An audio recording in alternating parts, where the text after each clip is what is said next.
Hey everybody, welcome back to Northernlion, place of Binding Wise, AFTERBIRTH Plus. We got a little baby streak. No complaints. Really, I mean, no recent complaints, though I don't mind playing as the Forgotten. Teddy Roosevelt, speak softly and carry a big stick. KKQJ Verta. You can definitely... Oh, it's, you can sneak in there, but I don't think it's worth it. Anyway, things started fast on today's episode. How you doing? I'm doing well. Thank you for asking. Appreciate it. I do want to say I had a little self-fulfilling prophecy last night. You ever have this happen to yourself?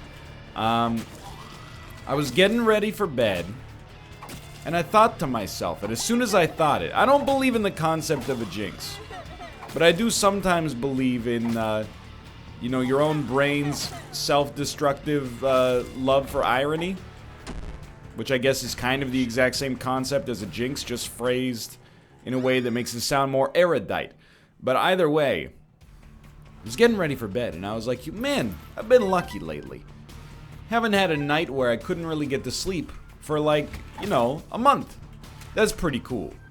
It's not like I normally have that much trouble sleeping, but you still, I wanted to acknowledge it, I guess. Ooh, that's scary. Wouldn't you know it? Had a lot of trouble sleeping last night. Not even anxiety, just, the exact same thing that all, like, pseudo insomniacs can relate to.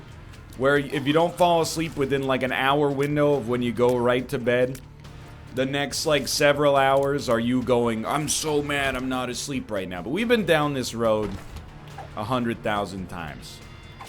And I did the same thing I always do. I mean, I still probably got like 4 to 5 hours of like real sleep, like uninterrupted sleep, which is not that bad. I'm not an idiot. Some people out there, Malph's a great example. When Malph was working his corporate job, he got like 4 hours of sleep a night before going to work. Which I think is, like, very short-sighted. I wish my friend would sleep more. I think it would probably be healthier for him. But, at the same time, it's not really my business. I think he knows that. Either way, where was I going with this? Oh, people... 4 to 5 hours is not that bad to begin with if it's only every now and then, I think is my hypothesis in the subject. And then beyond that, I don't know, how much do you count the little micro sleeps you get, Where you got a podcast on in the background and, when you think back to yourself, you're like, I can't remember anything they've said for the past half hour. So I must have been in some kind of pseudo sleep, but I don't have any memory of being unconscious. What do you, is that like a 30% sleep ratio? I don't know. Can the human body sustain itself for any level of time on those kind of micro cat naps? I got no idea. Anyway, it's not that bad.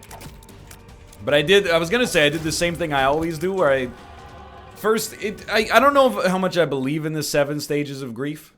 I know there's a tinted rock somewhere here. But the first one's denial. And that's like... The clock rolls around to like 2 a.m. and I'm not asleep, and I'm like, that's okay, I'll be asleep soon. That's denial. I don't know what step comes next, but definitely at some point I reach bargaining.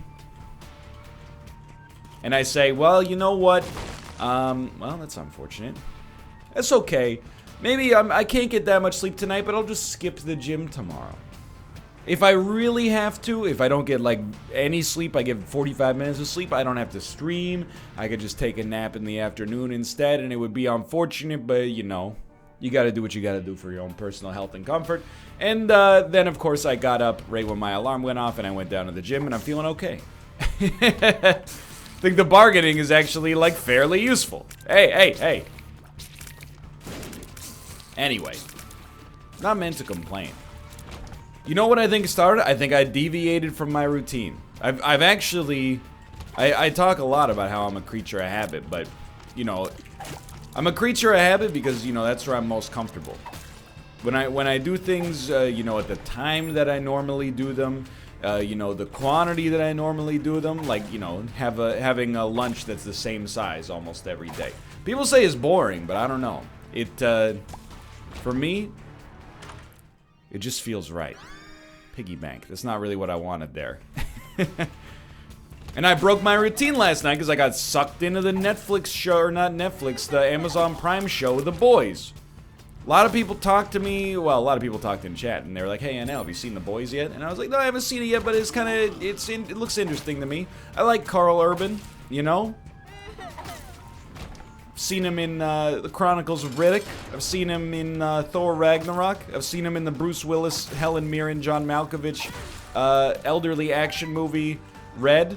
I didn't see Red 2, because, you know, I have access to the internet and read reviews. Why are you so framey right now? I've done like 2 reboots since the last time I played Isaac. You're still framing me up here. So I watched, you know, episode 1, and I was like, you know what? This show's pretty interesting. I think we can do this. Oh my god. No, never mind. We can't. Just leave.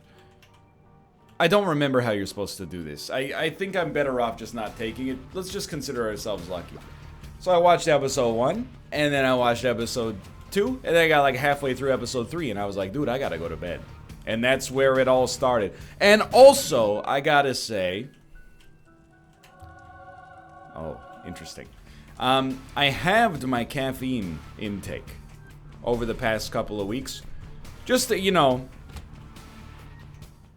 not out of any kind of like physical health concern. I was just like, you know, if you can get to the point where 1 cup of coffee does for you what 2 cups of coffee used to do for you, you're spending less money and less time drinking coffee.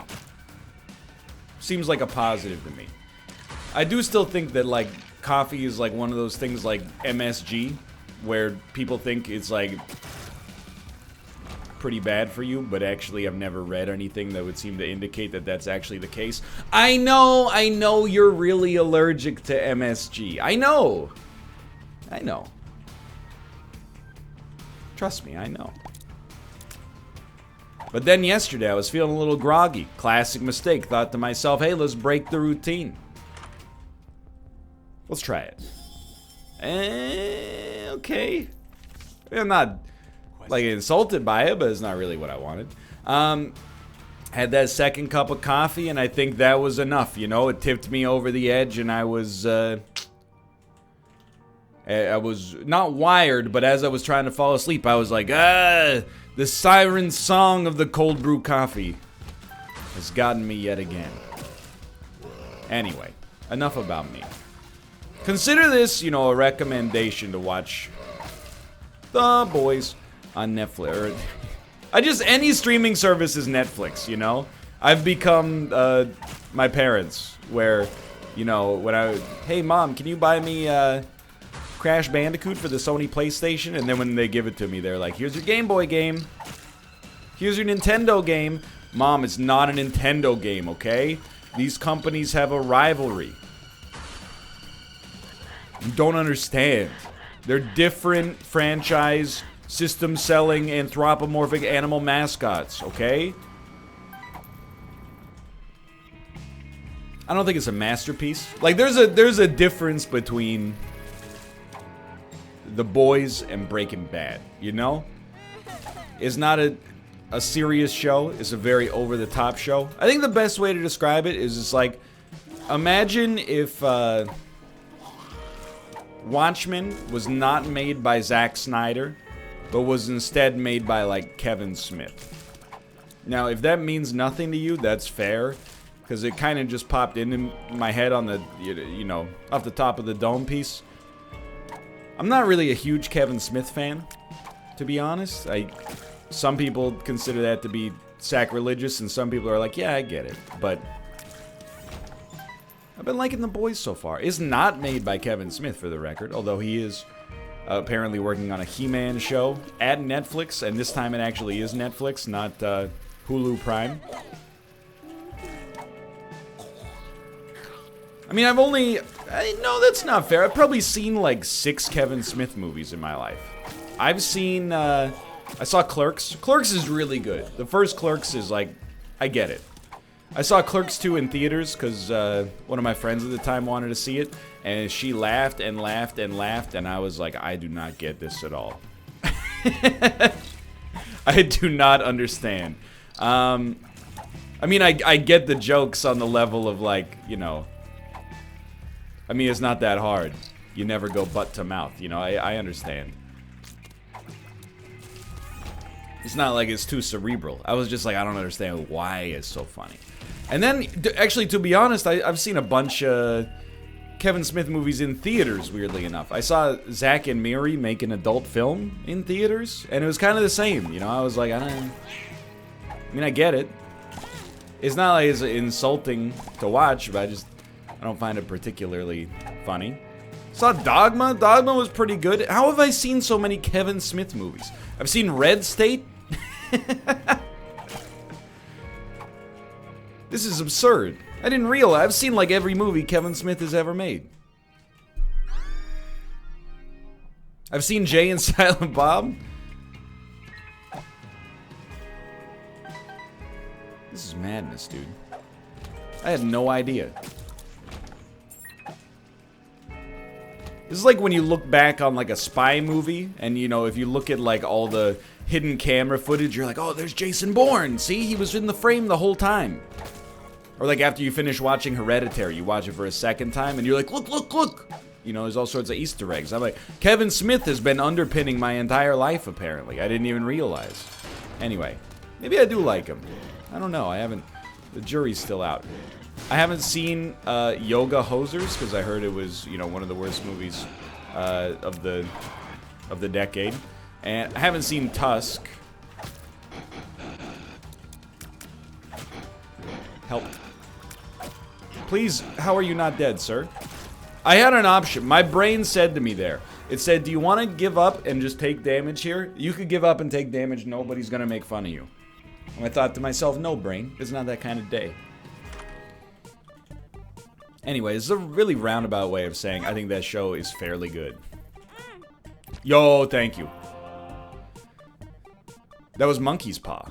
Yo. Okay.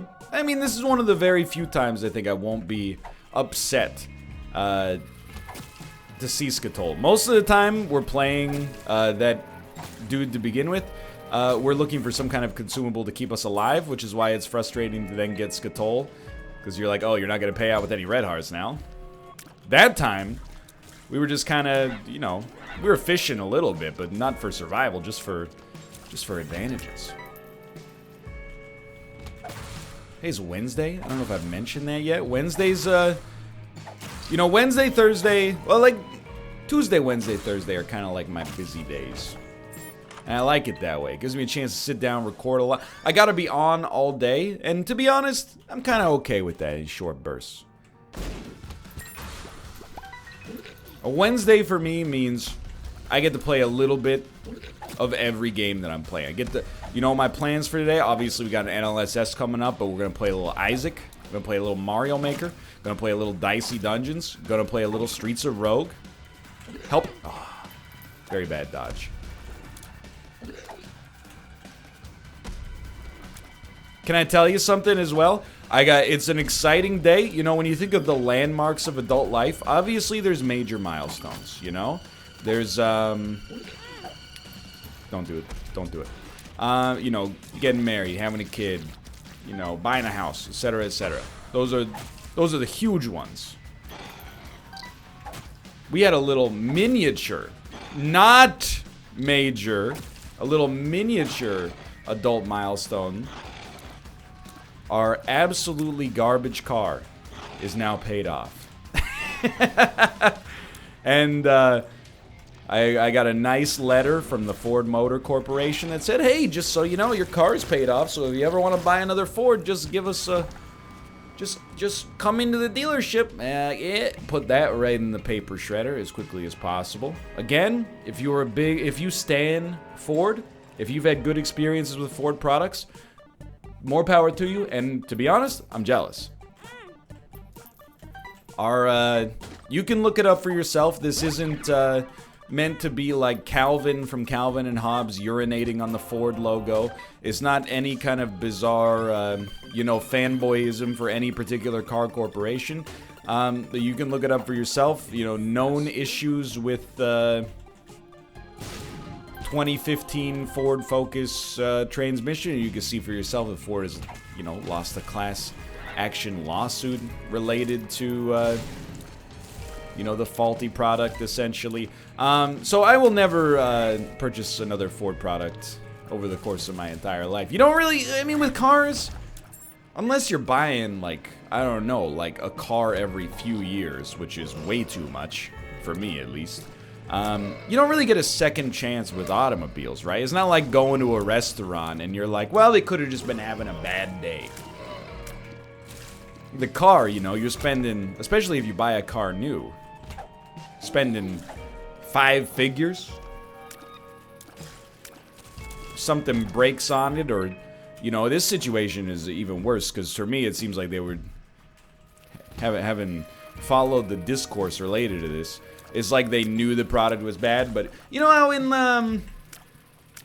Fight Club, Ed Norton's job is basically like he works for a company where they determine whether or not doing a recall would cost more than actually just leaving the garbage product out there to begin with. That's pretty much what it feels like happened in this situation. It really feels like the company was like, ooh, it's gonna be pretty expensive to fix this, so let's just ignore that it's even happening.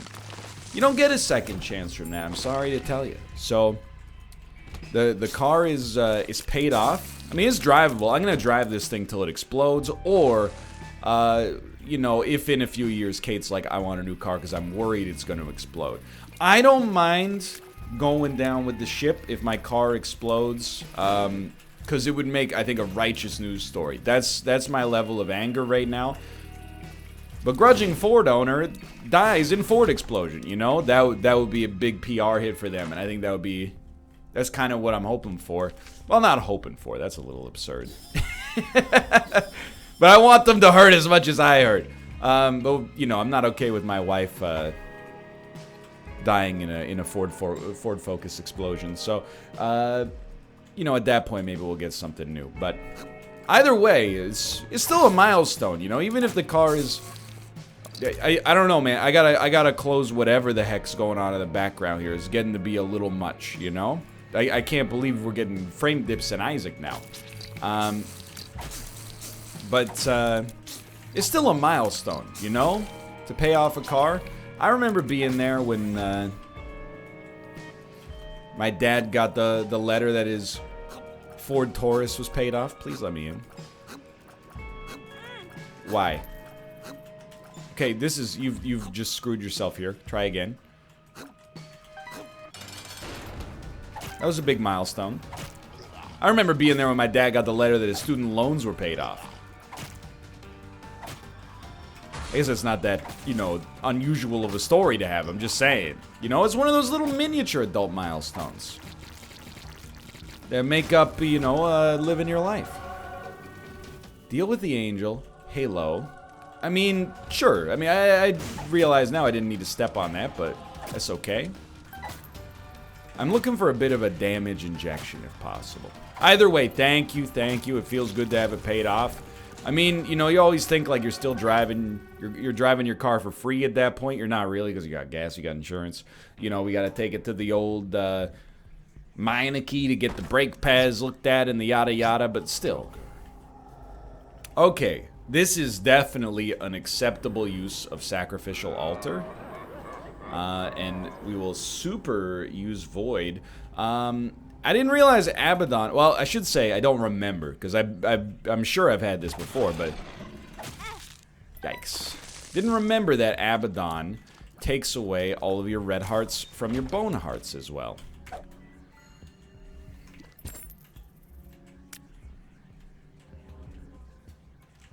I feel like... Are we on Depths 1? We are on Depths 1. Okay. I feel like the run is obviously pretty great now. We shouldn't have too much trouble here. It's all about just successfully, like, piloting it in. You know, we got our vector to approach LAX runway 18R, descend to 5,000 feet, and then ping ATC for further instructions. All we got to do is take her in, you know? Much like if there was a fix for the faulty transmission in the 2014 to 2016 Ford Focuses, I would have taken them in. But there wasn't, because it's just busted. Anyway, okay, I'm not trying to be bitter. I didn't even see a bone there. You got me good, you son of a gun. I still think we should be completely okay. Just got to be a little careful. Man, that lover's car would have been sick. Just a red heart, please? Dude, bloody crown. There's item rooms on the Womb and Beyond, which is not a Buzz Lightyear quote, but would be pretty funny if, I mean, it would be a little, you know, parents would probably be a little displeased. But when aren't they displeased? They got lead in the baby formula. Wham, wham.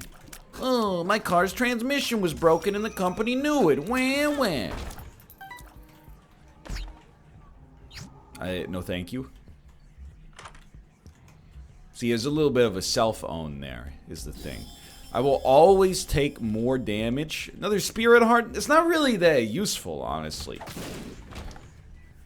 mean, it's not unuseful. But we don't really need it for playing as the spirit. Playing as Bone Lord, I mean, we just need actual red hearts.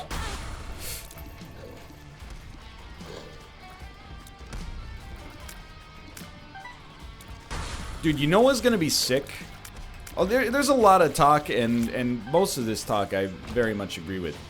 But let's think about things in a positive sense. But what I was gonna say is there's a lot of talk, you know, about how, you know, there's potentially like an environmental collapse and, you know, economic unrest and, you know, yada, yada, yada, like things that are actually very serious issues that, you know, nobody really knows what the world's gonna look like when we're 67 years old. Sure, I agree. But let's just assume for the sake of me making an easy joke here that not only are things gonna be as good as they are right now when we're older, but they're gonna actually be like even better somehow. I haven't really considered the optics or the kinematics or how this would happen, but let's just assume.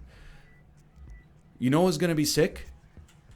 Assuming this takes place, which is kind of like a big if. But I'm not trying to be a downer. I'm trying to make a joke. When we're old,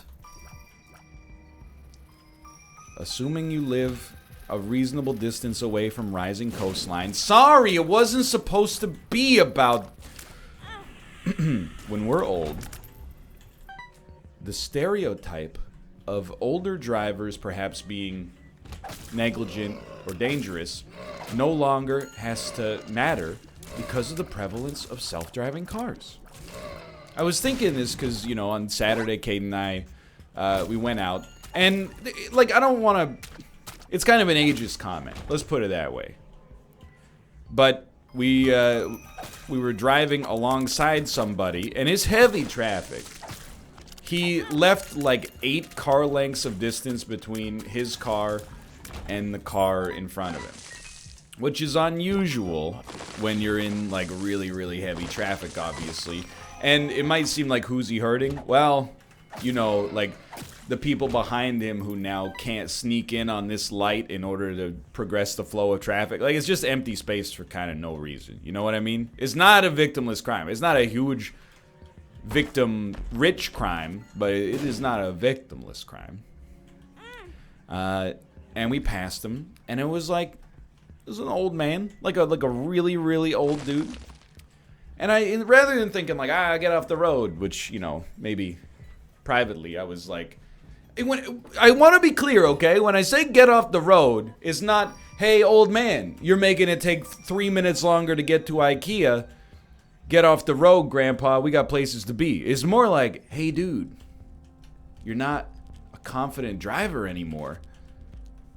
You should not be on the road because it's dangerous, like to you and the people around you. Anyway, but rather than thinking that out loud, which I just did, sure, why not?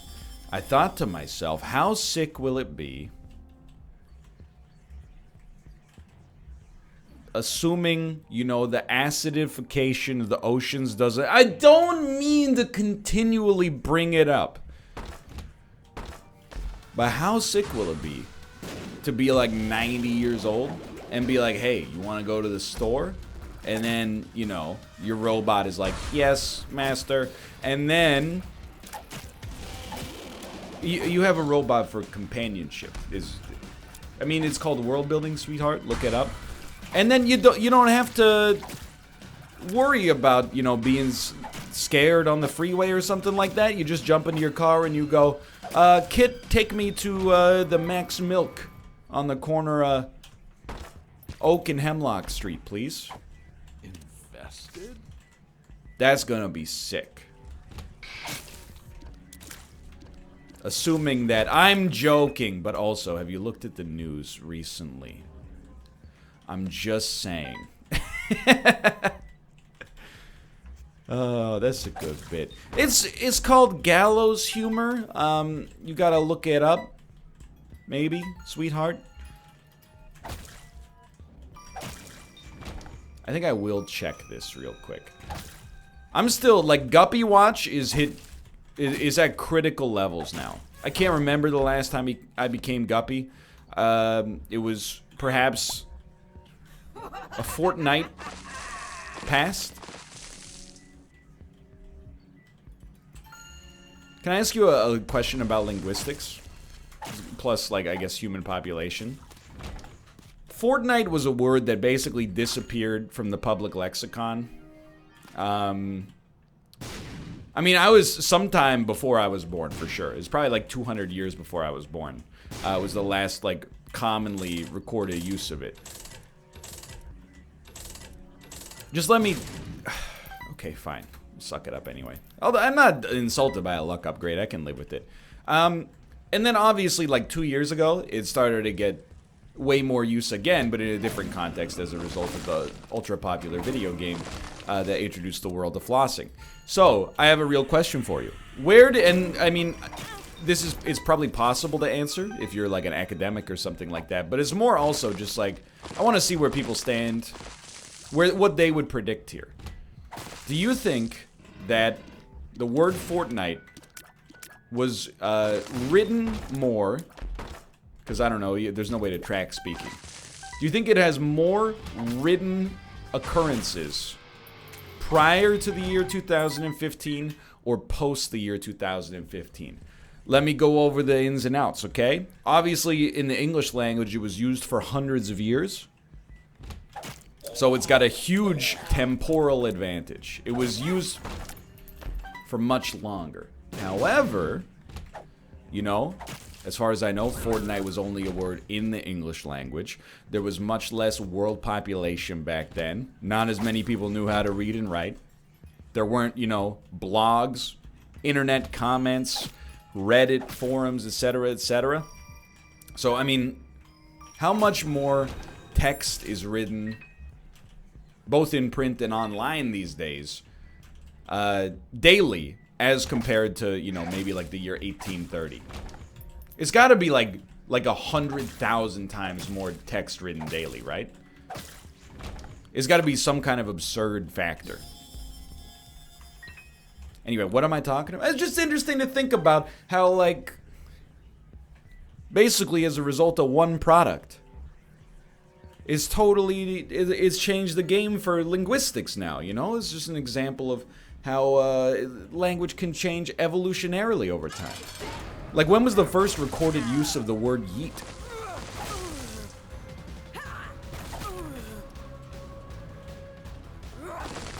I mean, I don't have an answer for that question. But I love the phrase yeet, or the term yeet, because it means whatever you want it to mean, right? I've been saying, it's a philosophy to live by, in my personal opinion, by the way. I've been living by this for a couple months now. It's the expression, if you don't need it, yeet it. You might have heard Marie Kondo, tidying up with Marie Kondo. Which is, can I just say, a great name for someone who tells you to throw stuff out because you live in a small apartment. But anyway.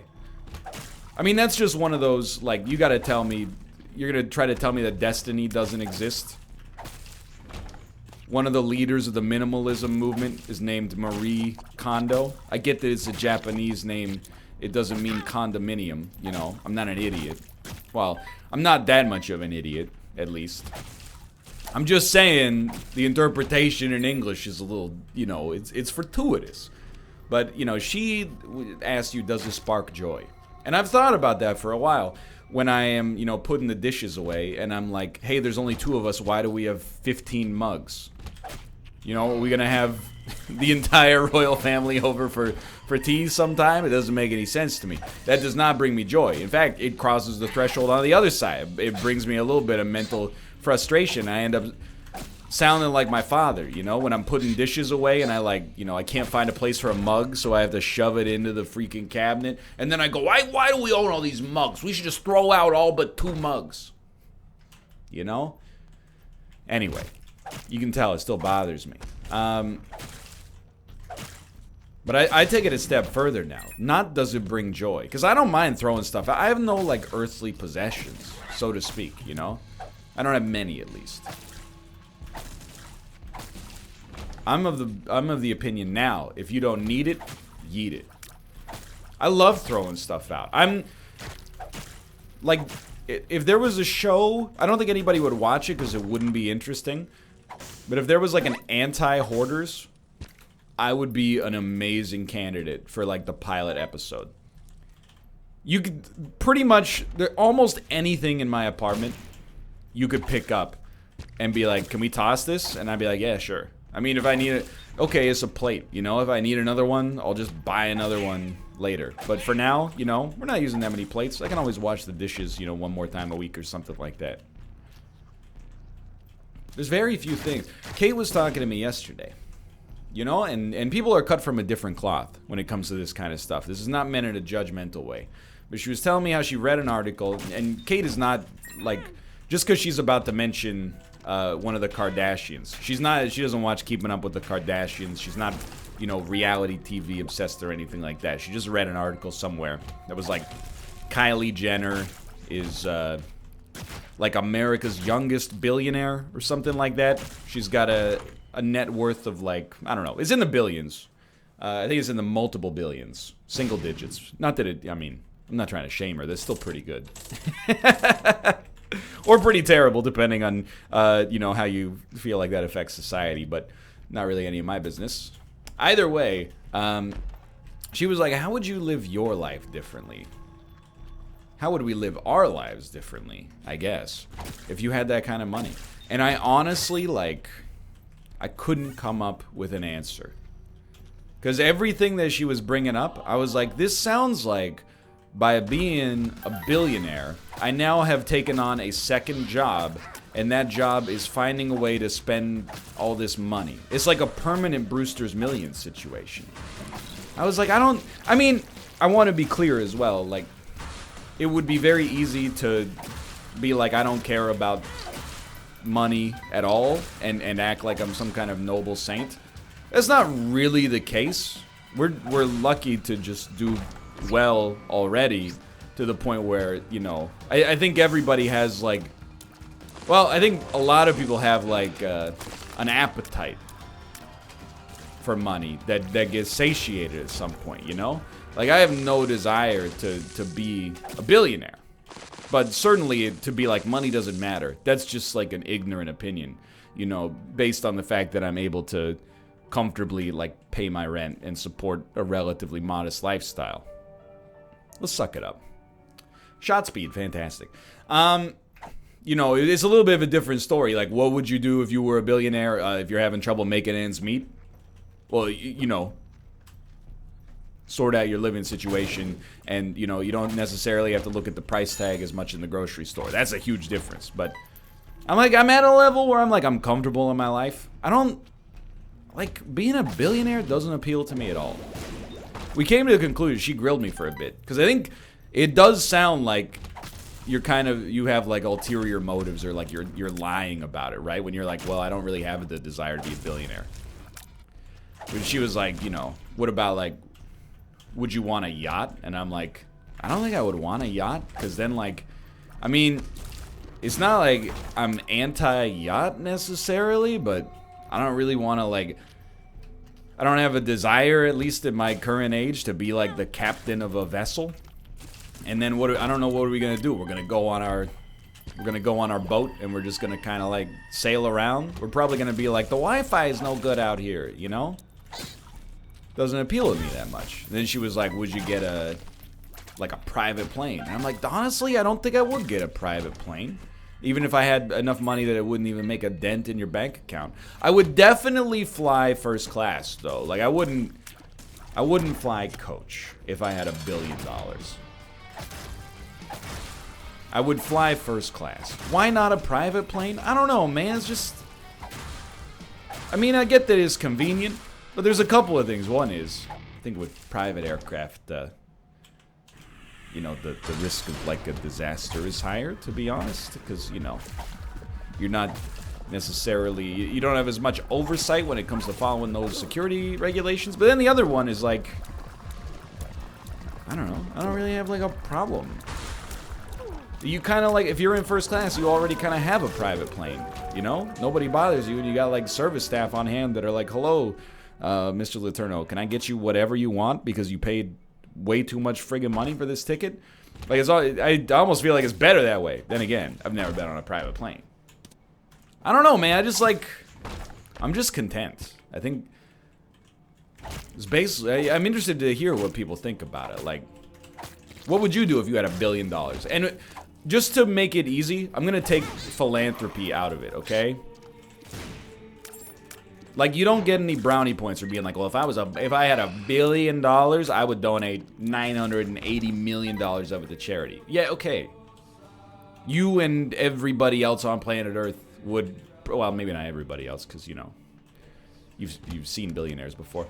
But if an everyday person was asked, of course they're gonna say, because it's not meant to be like a morality test, you know? It's not meant to be like, hey, what's the right answer? It's meant to be like, how would your lifestyle change? I would assume, I mean, you could donate $500 million to charity and still have more money than you could spend in like 100 lifetimes left over. I literally, I mean, like, Kate was like, well, we would live in a bigger place. And I was like, yeah, we'd probably live in a bigger place. And then she was like, would you buy like a vacation home? And I'm like, I don't know, I kind of like Airbnb's been pretty good.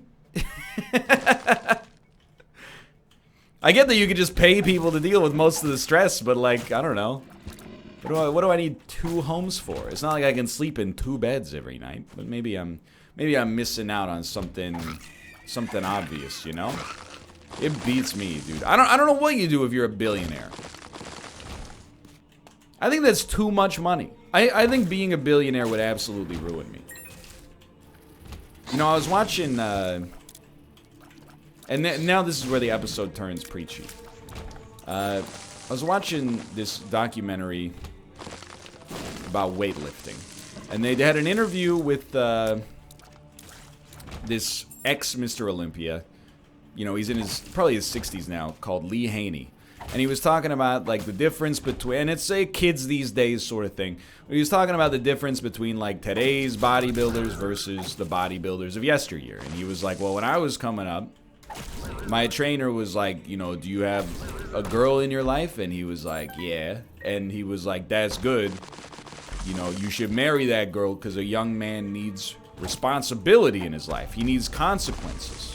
And I was like, you know what? First of all, that's the boomer energy radiating off of that is very high. Don't get me wrong. But I kind of agree with it, you know? Like, this is inside baseball. But, you know, when I was, let's talk about like 2012 on YouTube or something like that, I was having I was gaining a little traction, getting a little popularity for playing the Wrath of the Lamb DLC in a little game called The Binding of Isaac. And, you know, I was making like a couple videos a day, maybe. Like a quarter on average, probably, of what I work now. And I was, you know, content at that point as well.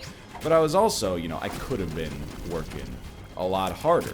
But I was 23, and I was still kind of like just dazzled by the fact that, like, wow, if I play like 2 hours of video games a day, people like watching it. That's amazing. This is the dream. Then I met Kate, and, you know, I moved to Vancouver, and I was out on my own. I wasn't living with my parents anymore. You know, she's in school. She's got student loans. We live in an expensive city. All of a sudden, you know, I go from having a residency at the Le Chateau de Mom and Dad to having this, you know, buy my own groceries, got a roof over my own head, yada, yada, yada. And it was like overnight. Dude, Greed's Gullet just hooked us up here.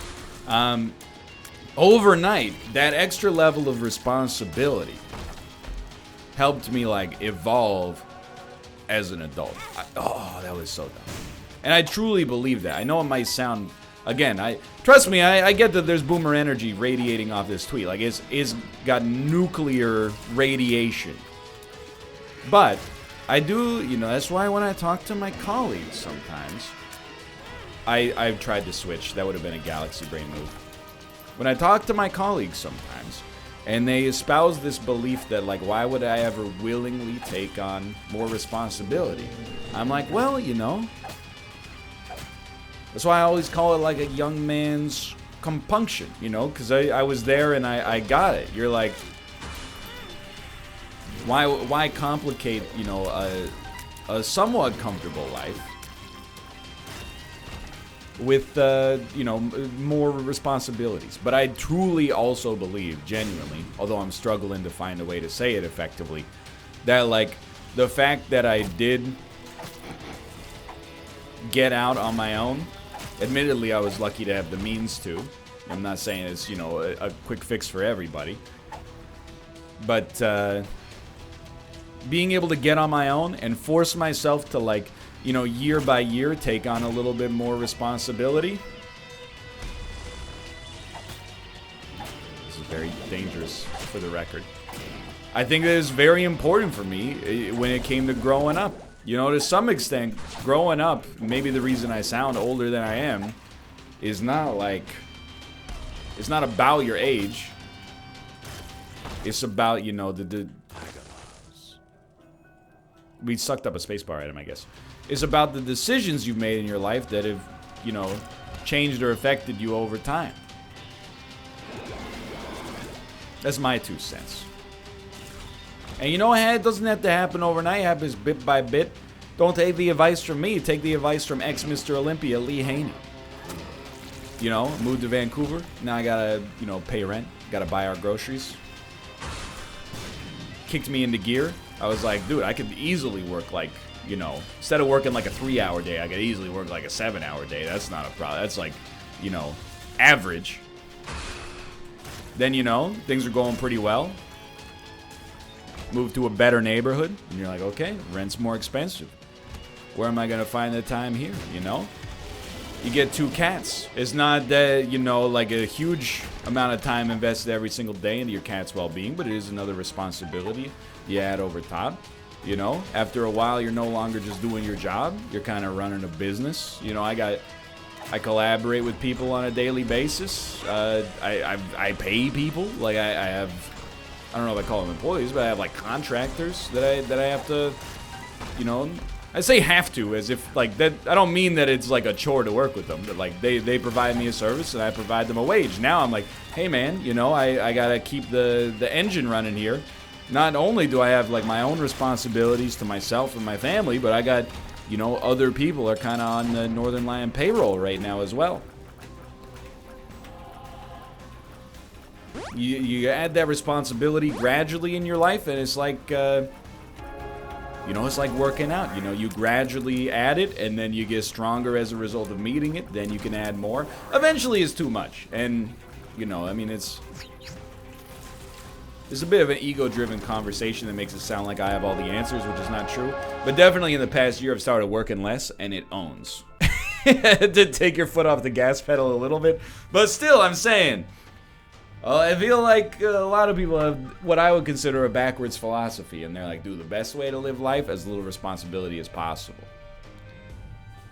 I don't agree. Anyway, thanks for watching. I hope you guys have enjoyed the episode in spite of my preachiness. If you did, click the like button. Helps out a great deal. Of course, subscribe if you want to see more in the future. For now, thanks for watching. I will see you next time. See ya!